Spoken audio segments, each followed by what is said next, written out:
Welcome to my YouTube automotive channel. In today's video I have a 2013 GMC Terrain and I will show you the front heated seats fuse location. This video will apply to GMC Terrains made from 2010 all the way up to 2017. So in case your heated seats are not working, so if you press on these heated seat buttons and they're not getting illuminated, always first check the fuse, because that is the cheapest and most easiest thing to fix. If fuse proves to be good, then you will have to do a bit deeper diagnostics and test these switches, wiring and stuff like that.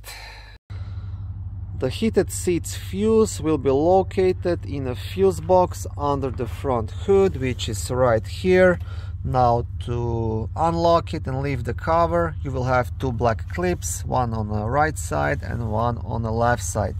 So what you want to do, you want to press this clip together and then lift it up.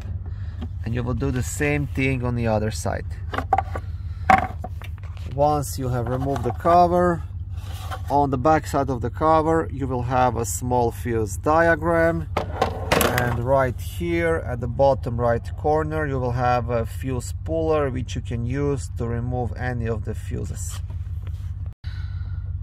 The fuse you want to check, it's fuse number 51, which is 25 amp fuse, and there is only one fuse responsible for power to both front seats. Okay, thank you for watching my video. I hope it was helpful and educational. If it was, please like it and consider subscribing and joining my YouTube automotive channel.